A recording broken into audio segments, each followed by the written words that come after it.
أعوذ بالله من الشيطان الرجيم بسم الله الرحمن الرحيم يا أيها الذين آمنوا كتب عليكم الصيام كما كتب على الذين من قبلكم لعلكم تتقون صدق الله العظيم معزز حاضرین گرامی محترم سامعین بزرگوں اور ساتھیوں دوستوں آج اللہ رب العزت کے کرم سے آپ کی مسجد میں قرآن کریم کی تکمیل کی یہ اللہ رب العزت کا بہت بڑا کرم ہے بہت بڑا احسان اس احسان کو ہم سب سمجھنے سے قاصر کہ اللہ رب العزت نے اتنی بڑی اور اتنی عظیم کتاب کو ایک شخص کے سینے میں محفوظ رکھنے کی صلاحیت پیدا کرنا. آپ غور کریں دیکھیں کہ دنیا کی چھوٹی چھوٹی سی کتابیں دنیا کا ایک چھوٹا سا رسالہ 5-10 صفحے کی کتاب انسان محنت کرتے کرتے تھک جاتا ہے لیکن وہ سینے میں محفوظ نہیں ہوتی. اگر محفوظ ہو بھی گئی تو وہ دل کے اندر زبان پر باقی نہیں رہتی ختم ہو جاتی انسان بھول جاتا. لیکن اللہ رب العزت کا اتنا بڑا کرم ہے کہ پروردگار عالم نے مومن کے سینے کو بہت بڑا تہوار بنا دیا کہ 30 پارے قرآن کریم کے الف لام میم سے لے کر من الجنۃ والناس تک ایک انسان کے قلب کے اندر محفوظ فرما دیا. یہ اللہ کا کرم نہیں ہے تو پھر اور کیا. اور اس سے بھی بڑھ کر یہ کہ اللہ رب العزت نے ہمیں اس کو مکمل طور سے سماعت بھی کروا دیا. ہم نے اس قرآن کریم کو تراویح کے اندر پارہ در پارہ سنا. رمضان المبارک کا مقدس مہینہ اور رمضان المبارک کی مقدس تراویح اور مقدس قرآن کریم کو ہم سب نے بغور سنا. ہم قابل مبارکباد ہیں قابل داد و تحسین ہیں کہ اللہ کے کرم سے اتنا بڑا فریضہ اللہ رب العزت نے اپنے صدقے اپنی عنایتوں سے ہم سب کو مکمل کرنے کی توفیق.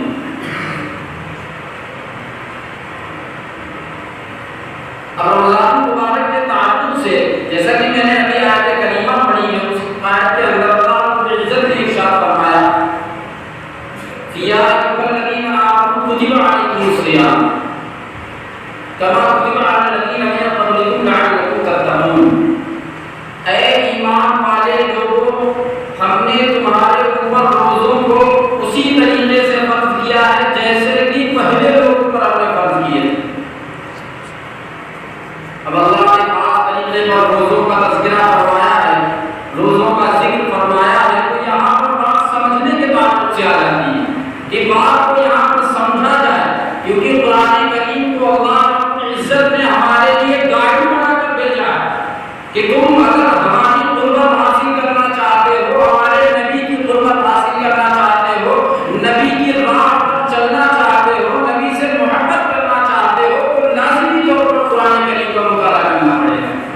قرآن کریم کو پڑھنا پڑے گا. بغیر قرآن کریم پڑھے ہوئے بغیر قرآن کریم کو سمجھے ہوئے آپ اللہ کے نبی کی محبت کو حاصل نہیں کر سکتے اللہ کی خوشنودی کو حاصل نہیں کر سکتے اللہ کی رضا کو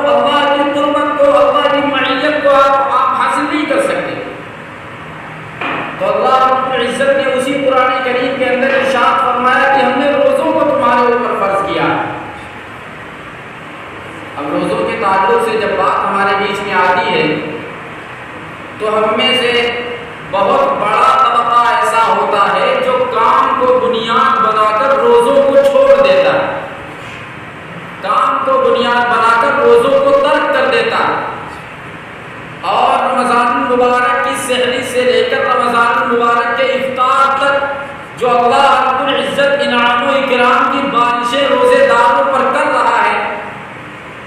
ان برکات سے محروم ہو جاتا ہے۔ فرمایا نبی پاک صلی اللہ علیہ وسلم نے کہ سحری کھاؤ، یہ اس میں تمہارے لیے برکت ہے، یہ تمہارے لیے انعام کی چیز ہے، ثواب کی چیز ہے۔ اگر ہم روزہ نہیں رکھ رہے تو سب سے پہلا کام ہم سے کون سا چھوٹے گا؟ سحری کا کام چھوٹ جائے گا، سحری کا عمل چھوٹ جائے گا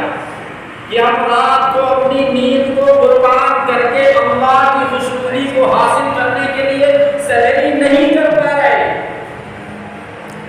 کیونکہ ہماری نیت ہی نہیں ہے کہ ہم روزہ رکھیں، ہماری نیت ہی نہیں ہے کہ اللہ کا قرب اور اپنے دل کے اندر جو میل کچیل جم گیا ہے دین کے تعلق سے وہ ختم ہو جائے، ہم اس چیز کی نیت ہی نہیں کر رہے ہیں۔ تو سب سے پہلا میرے بھائیوں، ہم سے جو عمل ترک ہوگا، ہم سے جو چیز چھوٹے گی وہ یہ ہوگی کہ اللہ کے رسول نے فرمایا کہ سحری کرو، اس میں برکت ہے، تمہارے لیے انعام ہے، تمہارے لیے ثواب کی چیز ہے، تمہارے لیے۔ سب سے پہلے وہ چیز ہم سے چھوٹ جائے گی،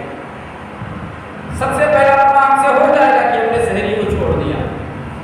پھر اس کے بعد جب صبح اٹھیں گے، کسی کی نیند 7 بجے کھلتی ہے، کسی کی 8 بجے، کسی کی 9 بجے، اور جو زیادہ آدمی ہوتا ہے، زیادہ پیسے والا ہوتا 10، 10:30، 11 آدھے دوپہر تک سب اٹھ جاتے ہیں۔ تو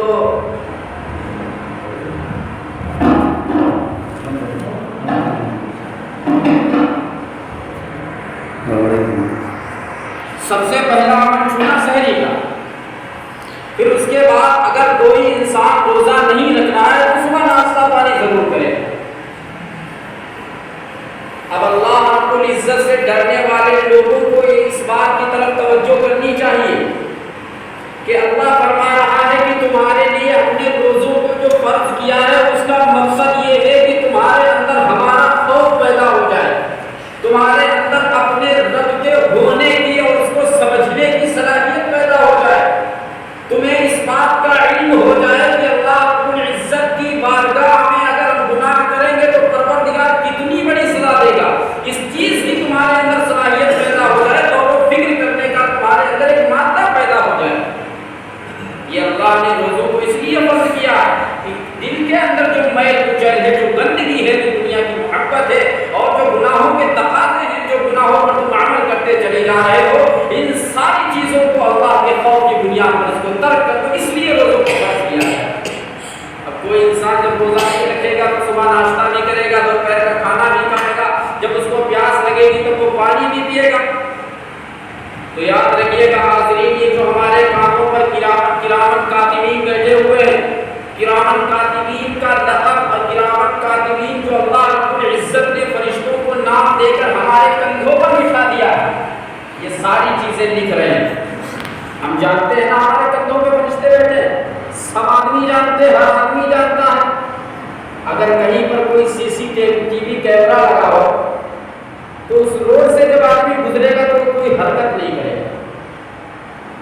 لیکن یہ دنیا کا یہ کیمرہ اگر اس کی ہم میموری نکال لیں یا اس کا ڈاٹا سب ڈیلیٹ کر دیں تو ہماری ساری کرتوت ختم ہو جائے گی، لیکن یہ جو CCTV کیمرے اللہ رب العزت نے ہمارے کندھوں پر رکھے ہیں، اس کی میموری کون لے سکتا ہے؟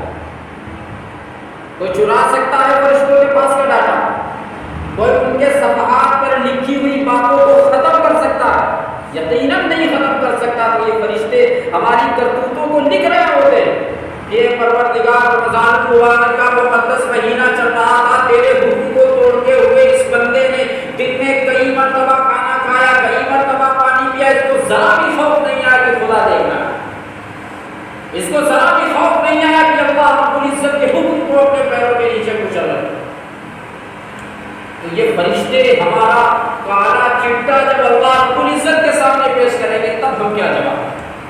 سوچنے والی بات ہے۔ اللہ کو روزے دار بندے بہت پسند ہے کیونکہ روزوں کا تعلق صرف اللہ سے ہے، روزوں کا تعلق صرف اللہ سے۔ اگر آپ روزہ ہیں تب بھی اللہ جانتا، نہیں ہے تب بھی اللہ جانتا۔ دنیا کا کوئی آدمی منہ دے کے نہیں بتا پائے گا کہ یہ روزہ ہے کہ نہیں۔ آپ بہت سے ہوشیار لوگ ہوتے ہیں کہ وہ روزے داروں کی طرح منہ بنا لیتے ہیں، روزہ ہوتے ہیں نہیں اندر سے، روزہ اندر سے نہیں ہے لیکن روزے داروں کی طرح منہ بنا کے نکل رہی ہے، تو اور بڑا گناہ، پروردگار کو دھوکہ دینا چاہ رہے ہو، اللہ کو دھوکہ دے رہے ہو، اللہ کے فرشتوں کو دھوکہ دینا چاہ رہے ہو۔ اللہ نے فرمایا روزے رکھو، تراویح پڑھو، رمضان کی برکات کو حاصل کرو، لیکن یہ کیا معاملہ ہے کہ ہم اپنے دین سے، اپنی شریعت سے اتنا زیادہ کہ اللہ کا خوف ہمارے دلوں کے اندر نہیں۔ رمضان المبارک کے روزوں کو یوں ہی ترک کیا جاتا ہے۔ تو میں نے شروع میں جو بات کہی تھی، کچھ لوگ روزے کو کام کا بہانہ بنا کر چھوڑ دیتے کہ ابھی ہمارے پاس بہت کام ہے، ہم بڑی محنت کرتے ہیں اسی لیے ہم سے روزہ چھوٹ جاتا ہے۔ ہم نے واقعات سنے ہیں، بہت قریب کے واقعات ہیں کہ بہت سے لوگوں کو دیکھا گیا کہ پرانے ہو گئے، عمر 60-70 برس ہو رہی ہے، کھیت میں ہل چلا رہے روزے کی حالت۔ یہ آج کل کے روزے تھوڑا سا ٹھنڈ کے زمانے میں آ رہے پڑتے ہوئے،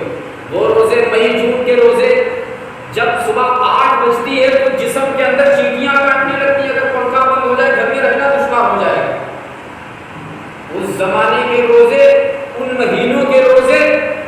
ان مہینوں کے روزوں کو ایک آدمی رکھ کر کھیت کے اندر اپنے بیلوں کے ذریعے سے ہل جوت رہا۔ تو ٹریکٹر چل رہا ہے تو اس نے نہیں،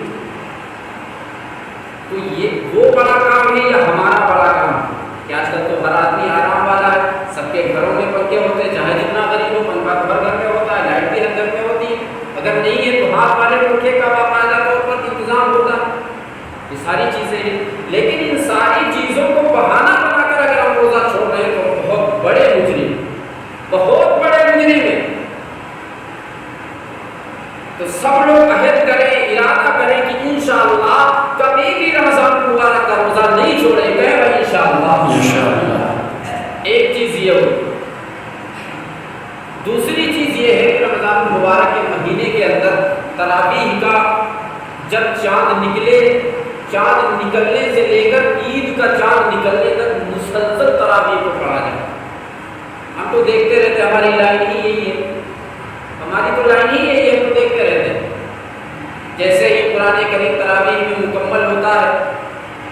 تو سب غائب ہو جاتے ہیں، وہی جو 5 وقت کی نماز پڑھتے ہیں وہی امام صاحب کے پیچھے آ کر تراویح پڑھ رہے ہیں۔ رمضان کی برکات سب کے لیے ہے، رمضان کی برکات پورے مہینے کے لیے ہے، تو پورا مہینہ اور جب چاند نکلے اس وقت سے لے کر عید کے چاند تک ہر ایک شخص کی ذمہ داری ہے کہ وہ تراویح کی نماز کو ادا کرے، کیونکہ کوئی آدمی ایسا نہیں ہے جو یہ کہہ سکے کہ ہم اتنے زیادہ دیکھیں اس لیے ہمیں جنت مل جائے گی۔ نبی پاک صلی اللہ علیہ وسلم دن میں 70 مرتبہ استغفار کیا کرتے تھے، اور نبی پاک صلی اللہ علیہ وسلم جن کے لیے اس دنیا کو سجایا سنوارا گیا، جن کے لیے اس دنیا کو بنایا گیا، وہ شخصیت اپنے آپ کے بارے میں یہ کہہ رہی کہ میں 70 مرتبہ دن میں اللہ کی پناہ مانگتا ہوں، استغفار کرتا ہوں، گناہوں کی معافی مانگتا ہوں۔ جو ذات معصوم ہے وہ گناہ کی معافی مانگ رہی ہے، اور ہم سر سے لے کر پیر تک، پیر سے لے کر سر تک سراپا گنہگار ہیں، اور ہم معافی مانگنے کے لیے تیار نہیں۔ ہمیں روزوں سے کوئی پرواہ نہیں، ہمیں تراویح سے کوئی پرواہ نہیں، ہمیں رمضان کے مبارک کے مہینے سے کوئی پرواہ نہیں۔ کتنی غلطی کی زندگی ہم جی رہے ہیں۔ اللہ نے اشرف المخلوقات بنایا ہے، ذمہ داریاں عطا کی ہیں، ان ذمہ داریوں کو سمجھتے ہوئے ہم سب ان پر عمل کریں۔ اور روزے کے اندر ایک بات تو یہ ہے کہ آپ کھانے پینے سے رکیں۔ روزے کا بڑا تعلق ہے پورے جسم کے اندر۔ سب سے پہلے روزے کا ایک فائدہ میں آپ کو بتا دوں، روزے کا سب سے بڑا فائدہ ڈاکٹروں کے اعتبار سے یہ ہے کہ جو آدمی سال میں 1 مہینے بھوکا رہتا ہے، یعنی مسلسل بھوکا نہیں، دن میں بھوکا رہتا ہے کچھ گھنٹوں کے لیے، 12 گھنٹے، 14 گھنٹے، 15 گھنٹے، سال میں 30 دن کوئی آدمی 12 گھنٹے کے لیے ہر دن بھوکا رہے تو سب سے بڑی بات اس کے لیے یہ ہے جسمانی اعتبار سے کہ اگر اس کو کینسر کی بیماری ہونے والی ہوگی وہ بھی ختم ہو جائے، کیونکہ انسان جب بہت کھانا کھاتا ہے، تلی چیزیں کھا رہا ہے، آج کل کیمیکلز والی چیزیں، اسی لیے کینسر کی بیماری بہت زیادہ پھیلی ہوئی، جہاں دیکھو کینسر کے مریض نکل آتے ہیں، یہ بیماری بہت پھیلی ہوئی ہے۔ جب انسان کھانا نہیں کھاتا ہے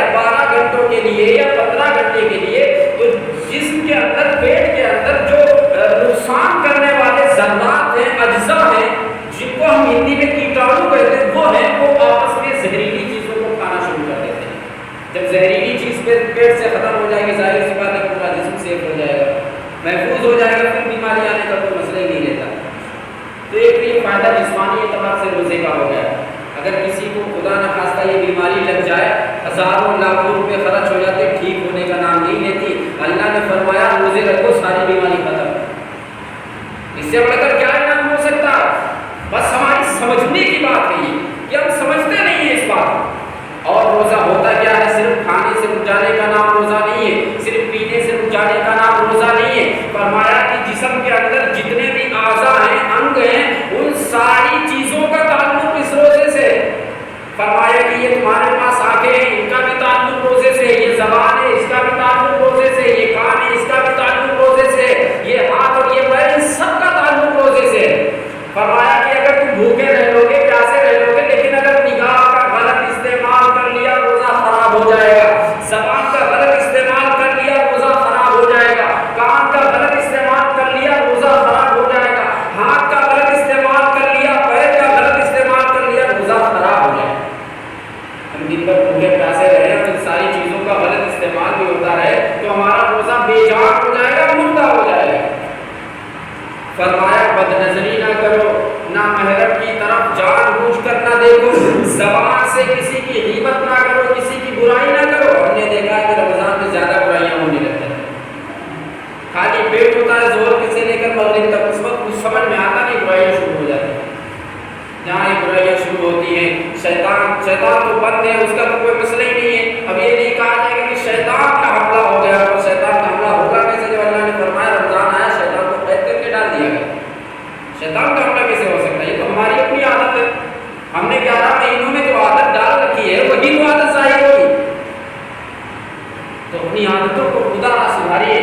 اور رمضان کا مہینہ جو اللہ رب العزت نے ہمیں انعام کے طور پر عطا کیا ہے، رحمتوں اور برکتوں کا جو مہینہ ہمیں عطا کیا ہے، اس مہینے کی قدر کیجیے۔ ہر ایک چیز کی ایک زکوٰۃ ہوا کرتی ہے، پیسوں کی الگ زکوٰۃ ہوتی ہے، ساری چیزوں میں کچھ نہ کچھ حصہ ہوتا ہے، کھیتی باڑی میں جو چیز پیدا ہو رہی ہے اس کا الگ حصہ ہوتا ہے۔ اسی طریقے سے جسم کا کوئی حصہ نکالا جاتا ہے اللہ کی راہ میں، رمضان کا مہینہ اور اسے میں اس چیز کا اہتمام کریں، اس چیز کو انتہائی اہمیت کے ساتھ اس کو سمجھیں۔ اگر ہم نہیں سمجھ رہے ہیں تو ہم بہت بڑے مجرم ہو جائیں گے، اور اللہ کو مجرمین پسند نہیں ہے۔ اللہ قرآن میں فرماتا ہے کہ ایک دن آئے گا جس دن ہم کہیں گے ہم مجرمون ہے، مجرموں کی جماعت الگ کھڑے ہو جاؤ، الگ ہٹ جاؤ، ہمارے نیک بندوں سے دور ہو جاؤ، ہمارے نیک بندوں کی لائن میں مت کھڑے ہونا۔ جب اس وقت میدان محشر میں جب یہ اعلان کیا جائے گا تو اس وقت ہمیں بہت شرمندگی ہوگی کہ کاش دنیا میں ہم نے عمل کر لیا ہوتا، کاش دنیا میں ہم نے باتیں مان لی ہوتی، کاش دنیا میں قرآن کریم پڑھ لیا ہوتا، کاش دنیا کے اندر احادیث مبارکہ پر عمل کر لیا ہوتا۔ بات یہ نوبت نہ آئی۔ بہرحال بہت لمبی بات نہیں کرنا ہے، آپ لوگ بھی تھکے تھکے سے لگنے لگے۔ تو دو باتیں میں نے اس وقت رکھی ہیں، ایک تو یہ کہ روزہ ہر ایک شخص کو رکھنا ہے۔ روزے کا فائدہ یہ ہے کہ کینسر جیسی بیماری ختم ہو جاتی ہے، اور اس مبارک مہینے کے اندر تراویح کا ایک سنت عمل اللہ رب العزت کی طرف سے، نبی پاک صلی اللہ علیہ وسلم کی طرف سے، سنت صحابہ میں سے ہے یہ۔ اللہ نے انعامی طور پر یہ ساری چیزیں ہمارے لیے مہیا فرما دی کہ تم اپنے گناہوں کو اس مہینے کے اندر بالکل ختم کر دو۔ پہلا عشرہ رحمت کا عشرہ جانتے ہیں کس کو کہتے ہیں؟ 10 دنوں کا، 10 دنوں کے مجموعے کا نام کیا ہے؟ عشرہ۔ ایک دن، 2 دن، 10 دن نہیں کہا جائے گا، ہم نے کیا کہیں گے اس کو؟ عشرہ۔ پہلا عشرہ یعنی پہلا 10 دن رحمت کا ہوتا ہے، دوسرا عشرہ جو یہ چل رہا ہے یہ مغفرت کا عشرہ ہے، اور تیسرا عشرہ جو لاسٹ میں آئے گا وہ جہنم سے چھٹکارے کا ہوگا۔ اب کسی نے رحمت کے عشرے میں بھی روزہ نہیں رکھا، مغفرت کے عشرے میں بھی روزہ نہیں رکھا، جہنم سے چھٹکارے کے عشرے میں بھی روزہ نہیں رکھا، ان تینوں عشروں میں تراویحات کو نہیں پڑھا، تو آپ اندازہ لگائیے وہ اس مبارک مہینے کی برکات سے محروم ہو گیا، اس کو کوئی ثواب نہیں ملنے والا، اس کو کوئی جہنم سے چھٹکارا ملنے والا نہیں۔ ہر ایک شخص کی یہی تمنا ہوتی ہے، قلب کی خواہش ہوتی ہے کہ وہ جنت میں چلا جائے، جنت کے حسین مناظر اس کے سامنے رکھ دیے جائیں، اور حضور پاک صلی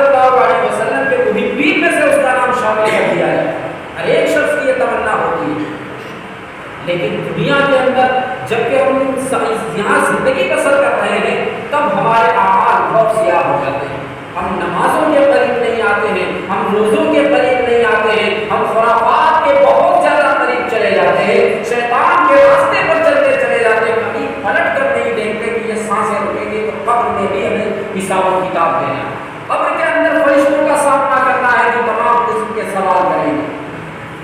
یہ ساری چیزوں پر غور کرنا ہے۔ دنیا انسان کی زندگی بہت مختصر ہے، اس مختصر زندگی کے اندر اگر ہم عمل نہیں کر پا رہے ہیں تو پھر کون سا ایسا وقت آئے گا جس میں ہم اللہ کو راضی کریں گے، کون سا ایسا وقت آئے گا جس میں ہم اللہ کو اور اس کے رسول کو خوش کریں گے، کون سا ایسا وقت ہوگا؟ تو ہماری آپ حضرات سے درخواست یہی ہے کہ رمضان المبارک کے مہینے کو انتہائی ادب و احترام اور اہمیت کے ساتھ گزاریں تاکہ پورا سال اس کی نورانیت ہمارے جسموں میں باقی رہے، ہماری زبان میں، ہمارے پورے جسم کے اندر اس کی نورانیت باقی رہے۔ ہم نماز پڑھ لیتے ہیں، روزہ رکھ لیتے ہیں، جیسا ہم سے ہو پاتا ہے ہم کریں، ایسا نہ ہو کہ ہم سب چھوڑ دیں، کچھ نہ کچھ کرتے ہیں، کیونکہ جب آدمی مرتا ہے تو یہ نہیں کوئی کہتا کہ بڑا اس آدمی کا اللہ میں اس کی مالداری دے کے معاف فرما دیں گے، کوئی نہیں یہ کہتا۔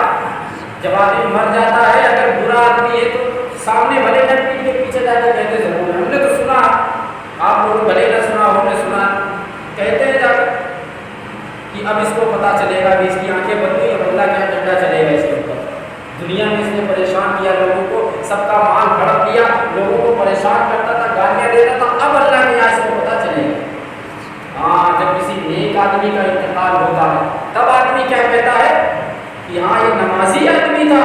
یہ روزے بھی رکھتا تھا، مسجد جایا کرتا تھا، مؤذن تھا، امام تھا، اللہ کے یہاں اس کے بڑے مرتبے ہوں گے۔ مانتا ہر ایک آدمی یہی ہے کہ نماز پڑھے گا تو کامیاب ہوگا، روزہ رکھے گا تو کامیاب ہوگا، اللہ کو راضی کرے گا، نبی کو راضی کرے گا تو کامیاب ہوگا، لیکن راضی کرنے کے لیے کوئی تیار نہیں ہے۔ اپنے تمام کاموں کے لیے ہمارے پاس وقت ہے، لیکن اللہ کے کاموں کے لیے اور اس کے رسول کو راضی کرنے والے کاموں کے لیے ہمارے پاس وقت نہیں ہے، دین کو سیکھنے کے لیے ہمارے پاس وقت نہیں ہے۔ ابھی کوئی تبلیغ والا آدمی آ جائے ہم سے دروازے پر دستک دے، بہانہ مار دیتے ہیں نہیں کرتے، جاؤ جا کر بتا دیں، جھوٹ بول دیا اور سے اللہ کے مہمانوں کو ہم نے واپس کر دیا، اتنی غلط بات ہے۔ یہ تمام قسم کی جو تنظیمیں چل رہی ہیں وہ ہمارے ایمان کو بنانے کے لیے چل رہی ہیں تاکہ ایمان بنے اور نیک راستے پر آ، جب نیک راستے پائے گا تب اللہ راضی ہے، ورنہ کوئی بھی راستہ نہیں ہے اللہ کو راضی کرنے کا، کوئی بھی راستہ نہیں ہے کہ جس سے قرآن سمجھ جائے، حدیث سمجھ جائے۔ آپ سڑکوں پہ، گلیوں میں، شہروں میں خوب گھومیے، خوب پیسے اڑائیے، کہیں پر بھی آپ کو قرآن کا علم ملنے والا نہیں ہے۔ اگر قرآن کا علم، حدیث کا علم چاہیے تو انہی گلیوں پر آئیے، اسی مسجد میں آئیے، اور جو مدارس و مکاتب تبلیغی معاملات اور ان تمام معاملات میں شامل ہوئے تبھی یہ دین حاصل ہو سکتا ہے، اس کے علاوہ کوئی راستہ دین حاصل کرنے کا نہیں ہے۔ ہم نے دین کو بہت معمولی سمجھ رکھا، ہم دین کو حاصل کرنے کے لیے تیار نہیں، دین کو پسند کرنے کے لیے تیار نہیں، ہم اپنی مرضی کی زندگی گزار رہے ہیں، اور جب اپنی مرضی کی زندگی یہاں گزاریں گے خدا کہے گا تم نے دنیا میں تو اپنی مرضی کی زندگی بسر کر لی ہے، اب ہم تمہیں اپنی مرضی دکھائیں گے۔ اور اگر یہاں ہم اللہ کی مرضی کی زندگی گزار لیں تو اللہ وہاں کہے گا تم نے ہماری مرضی کو ہماری مرضی کے مطابق دنیا میں زندگی بسر کر لی، اب میں تجھے اجازت دیتا ہوں کہ جا تو اپنی مرضی کی زندگی بسر کر۔ اتنی بڑی بات ہوگی ہے، لیکن یہ بات اسی وقت سمجھ میں آئے گی جب ہم اس دنیا کو چھوڑ کر وہاں چلے جائیں گے، تو ہمیں غور و فکر کرنا ہے، ہمیں سوچنا ہے اور اس بات کا عہد کرنا ہے کہ ہم انشاءاللہ